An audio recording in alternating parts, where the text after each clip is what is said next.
Hey everyone, my name's Kyle, and odds are if you're watching this video, your teacher is probably out sick today, or possibly jet skiing or doing something else, who knows. But in any case, we got a lot to do and just a little time to do it, so let's go ahead and get started.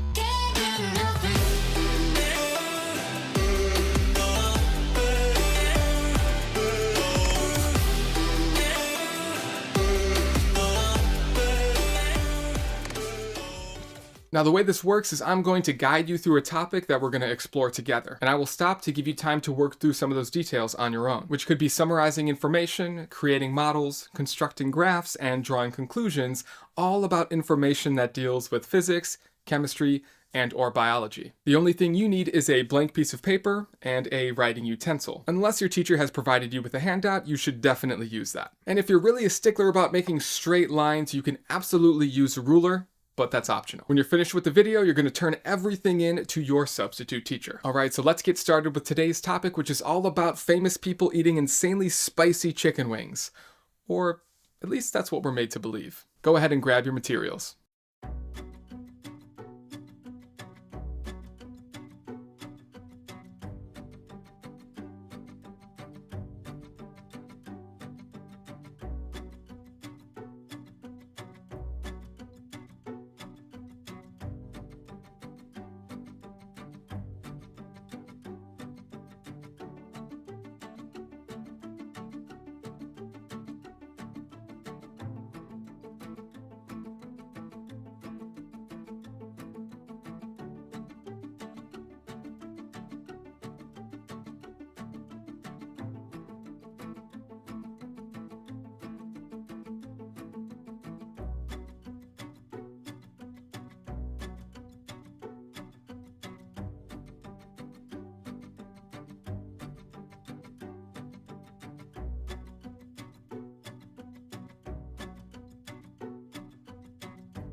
Before we start, I want to give a huge shout out to the Howtown YouTube channel, who created a video that inspired the content for this video. So if you want to go ahead and check them out, please do so. They are absolutely amazing. So there's a pretty awesome show on YouTube called Hot Ones, and it's put on by a channel called First We Feast. Now the basis of the show is that they interview celebrities while feeding them spicier and spicier hot wing sauces. And needless to say, some of them don't handle it well.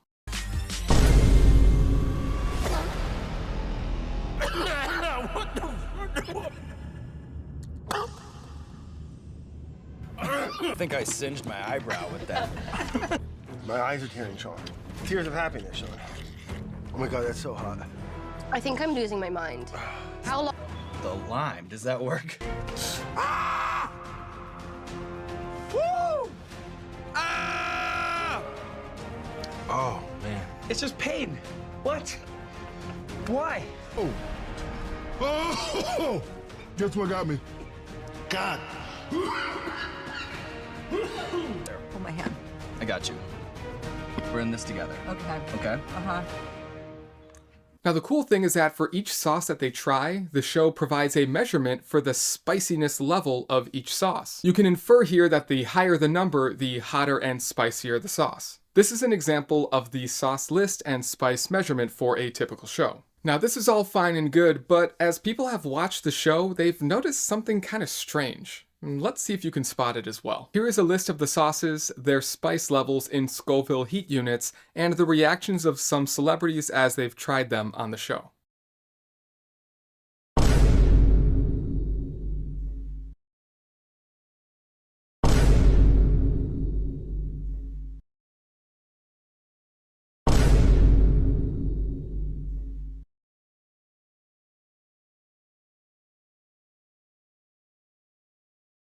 Mark number 1 on your paper and write a paragraph explaining your observations as you put together all of the information. What trends do you see, And what do you expect to happen with each person's reaction compared to what was shown in the images? Write your response now. Pause the video if you need more time. If not, just let the timer play through.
So it seems like something isn't really adding up here with the hotness levels and the reactions to them. Let's take a minute to talk about how taste actually works and how the body perceives different chemicals as actually being hot. Your sense of taste, or gustation, is a fascinating process that starts with specialized sensory structures called taste buds. Most of these are found on your tongue within the tiny bumps called papillae, but you also have some on the roof of your mouth and in your throat. Each taste bud contains 50 to 100 taste receptor cells, which are the real stars stars of the show. When you eat or drink, chemicals from the food dissolve in your saliva and enter the taste pores on the surface of your taste buds. For instance, when you consume sugar, the individual sugar molecules, like glucose, which has a chemical formula of C6H12O6, interact with specific receptor proteins on the taste receptor cells. The sweet taste receptor is primarily a G protein coupled receptor, a complex protein made out of two subunits called T1R2 and T1R3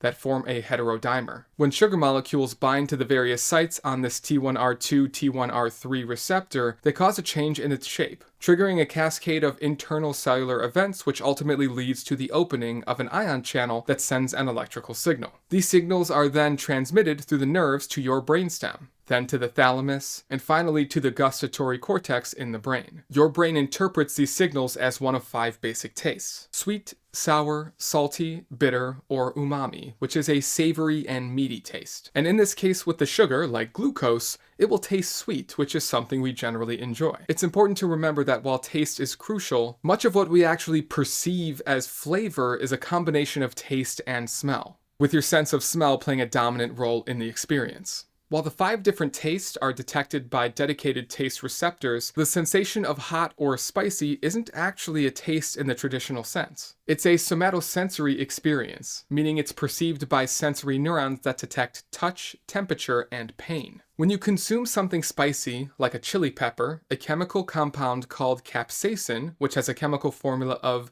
C18H27NO3, binds to specific receptors on the nerve endings in your mouth and throat. The most well-known of these is the TRPV1 receptor. What's interesting is that the TRPV1 receptor's natural function is to detect actual heat, specifically temperatures above 42 degrees Celsius. So when capsaicin binds to it, it essentially tricks your brain into thinking that your mouth is burning, like actually burning, even though there's no real temperature change. This activation sends signals to your brain that are interpreted as a burning or painful sensation, often triggering physiological responses like sweating or a runny nose as your body tries to cool down what it perceives as an overheating of the mouth. So let's summarize the information we just learned. Under your answer to number 1, mark number 2 on your paper and create a table that outlines one similarity and one difference between how the body interprets the ingestion of glucose versus the ingestion of capsaicin. Then, sketch and annotate these images on your paper to create a model that illustrates the difference between the ingestion process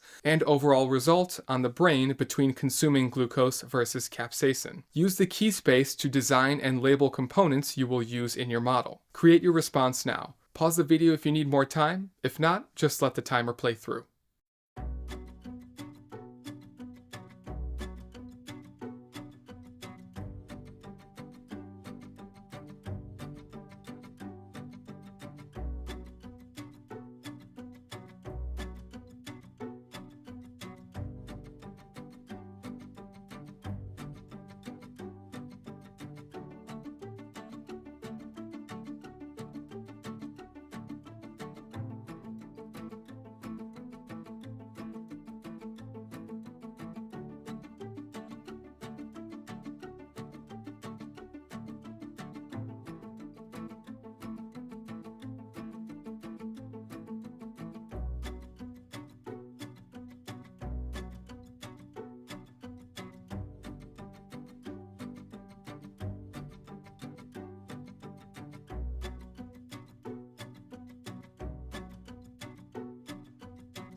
Alright, so we know capsaicin is a chemical made in chili peppers and has the ability to trick your body into thinking that your mouth is really hot. The more capsaicin on the pepper, the higher the Scoville heat unit on the scale, and the more chemical that is used into tricking your brain, leading to a hotter and spicier experience. Now getting back to the Hot Ones videos, the common theme is that the third to last sauce, titled The Bomb Beyond Insanity, usually elicits the most intense response from the guests and from the host of the show. So much so that the show puts together compilation videos of the guests reacting to the bomb hot sauce, as you can see here. But they never release reaction videos of the last 2 hot sauces, which should be magnitudes hotter than Da Bomb based on the Scoville units that are seen on the bottle. I mean, just take a look at the difference between these levels. It's actually an insanely large difference. Now, because this seems a little fishy, the Howtown YouTube channel did a little bit of digging and got their hands on some of the sauces that they use for the show. They then compared the Scoville heat units that are seen on the show to some actual numbers that they got after sending the sauces to a lab. And the results were pretty surprising. Under your answer to number 2, mark number 3 on your paper and create a double bar graph that shows the difference in Scoville heat units for each sauce between the numbers on the show compared to the numbers received from independent testing. Include a key in your graph along with a title and appropriate axis labels. Create your response now. Pause the video if you need more time. If not, just let the timer play through.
So you have made your graph and you're starting to draw some conclusions about what's really going on here. You can see from the data that the projected Scoville heat units are, in most cases, very, very far off from the actual lab-tested results. Often much lower except for the Da Bomb Beyond Insanity sauce. So what's actually going on here? With some more digging, it was realized that during the show, the Scoville units that are shown are for the concentrated capsaicin that comes directly from the pepper that is used. So in essence, the numbers are true, even if some other people disagree, because the companies internally do their own testing on the peppers that they use for their sauces, which is another problem entirely. What people don't understand is when they use that concentrated capsaicin to create the hot sauce, it gets diluted down to make the final sauce that ends up in the bottle. So the original values from the original pepper are not the actual values you are consuming when ingesting the sauce. This is why there is such a stark difference between perceived heat levels between Da Bomb and all of the other sauces, causing those crazy reactions from the guests on the show. And now, for my own curiosity and your amusement, I actually purchased a bottle of Da Bomb Beyond Insanity hot sauce from the Hot Ones show. So let's go ahead and give it a try. All right, everybody, we are here with a bottle of Da Bomb Evolution Beyond Insanity hot sauce, and we're gonna go ahead and give it a try. Don't really know what to expect here based on all the reactions that we've seen thus far. Kind of a little scared. Get this open. Smell test. Smells pretty hot. All right, so I got some sad looking chicken nuggets here. I'm gonna pour some of the sauce out on the plate. Okay, that's probably enough. And you can see right here, got some hot sauce. I'm gonna grab chicken, do a little dab, maybe like that. Not too bad. All right, let's give it a shot.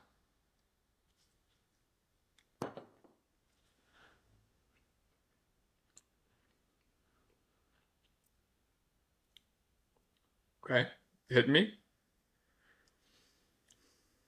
Spicy. I do like spicy stuff. It's not that bad, at least at the moment. Okay. Feel like the heat's kicking in a little bit.